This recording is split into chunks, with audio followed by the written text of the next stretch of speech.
Di tanah Kediri yang subur dan damai, pernah berdiri sebuah kerajaan besar bernama Panjalu. Dari kerajaan inilah lahir seorang raja yang namanya dikenang sepanjang masa, Prabu Jayabaya. Ia bukan hanya seorang raja bijaksana, tapi juga sosok yang dipercaya memiliki kemampuan luar biasa, melihat masa depan. Prabu Jayabaya memerintah dengan keadilan dan kasih. Rakyatnya hidup makmur, sawah hijau terbentang, dan perdagangan ramai di Sungai Brantas. Tapi, Jayabaya bukan raja yang hanya sibuk di istana. Ia sering berjalan di antara rakyatnya, menyamar sebagai orang biasa, mendengar keluh kesah, dan memahami apa yang benar-benar mereka butuhkan. Karena itulah rakyat Kediri mencintainya dan menyebutnya Raja Ratu Adil, pemimpin yang membawa keseimbangan bagi dunia. Suatu malam di puncak Gunung Wilis, Prabu Jayabaya melakukan tapa brata. Ia duduk bersila di bawah pohon besar, memejamkan mata, memohon petunjuk dari Yang Maha Kuasa tentang masa depan negerinya. Dalam keheningan itu, datanglah cahaya lembut, dan di dalam batinnya, Jayabaya melihat gambaran masa depan.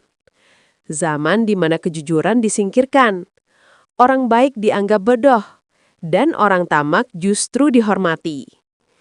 Jayabaya menyebutnya zaman edan, masa di mana dunia akan terbalik. Tapi ia juga melihat harapan. Akan datang sosok Ratu Adil, pemimpin sejati yang akan menegakkan kebenaran kembali. Setelah penglihatannya itu, Prabu Jayabaya menulis ramalan-ramalannya dalam sebuah kitab yang dikenal sebagai Jangka Jayabaya.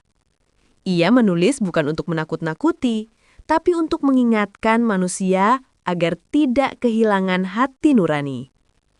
Meski dunia jadi gila, tulis Jayabaya, tetaplah menjadi orang baik, karena hanya dengan kebaikan dunia bisa sembuh kembali. Hingga kini, nama Prabu Jayabaya masih dikenang di Kediri dan seluruh Nusantara. Ramalannya tentang zaman edan terasa nyata di berbagai zaman. Tapi pesan moralnya tetap sama, bahwa harapan selalu ada selama masih ada orang jujur dan berhati bersih. Itulah kisah tentang raja yang bukan hanya memimpin dengan kekuasaan, tapi juga dengan kebijaksanaan dan kasih sayang. Kalau kamu suka kisah legenda penuh makna seperti ini, jangan lupa tonton juga cerita lainnya di channel Devi Rizka Official. Karena di setiap legenda Nusantara, selalu ada pelajaran yang bisa kita bawa untuk masa kini.